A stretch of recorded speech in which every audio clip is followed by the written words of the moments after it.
Sa mga kinder pupils, stakeholders, barangay officials, PTA, DepEd officials, guests, and of course the proud parents, a pleasant morning to all of you.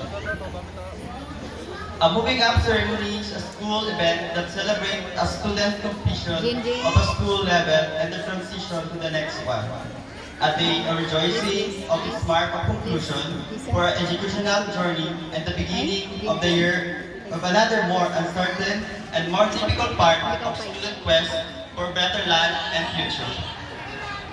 Today, I want to share you the 8 powerful words to become your sources of inspiration someday. So this message is not to brag you but to inspire you. So first word is believe in yourself. Believe you can and you will. So sa high school ko, elementary college, naging independent ako nga tao, student rather.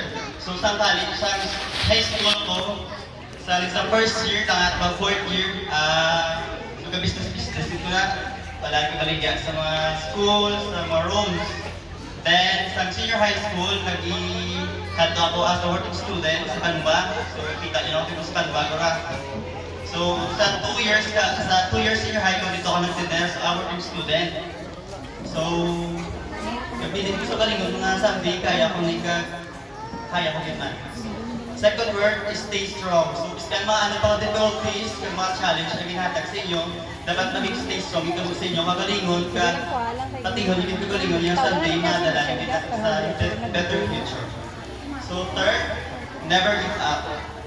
So, never give up. So, tanang mo mga challenge ka, na-overcome, mga challenge, problema, hindi pa solusyonan, but dapat ka atagta sa faith at Ginoo, maging guide ka, then maging motivation ng inyong pag-spila para someday maging okay sa inyo. So, be grateful heart sa bagay of miracle. So, ako, i-share ko lang sa inyo. So, in college, apat akong scholar. So, agad ikang bala ako nga, hindi na ako mag-spila, hindi na ako mag-i-spila kay Erlima, may bigatag sa ako. So, naging hindi pa madali maging isa ka scholar, di tala dapat maintain mo ang grade, ang imong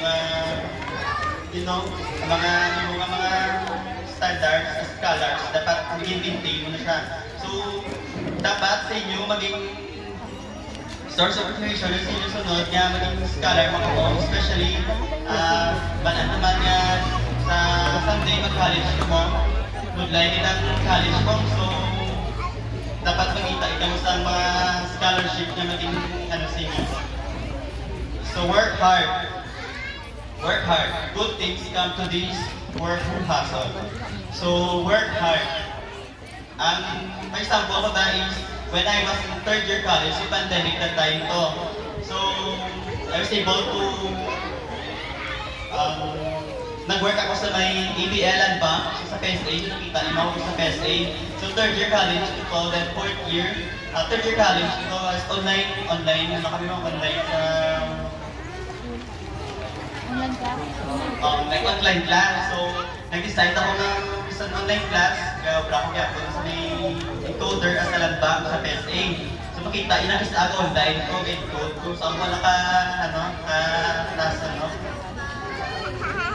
Then, stay humble, work in silence, let success make the noise. So, hanggang sa nitigan, sumisibot niya po na naging successful ka mo, naging silent ka mo sa mga battles, sa mga challenge sa inyo, but ikibot nyo lang sila someday na naging successful. Be kind. Kindness make you beautiful. So, sa tanan na bagay, dapat be kind kita.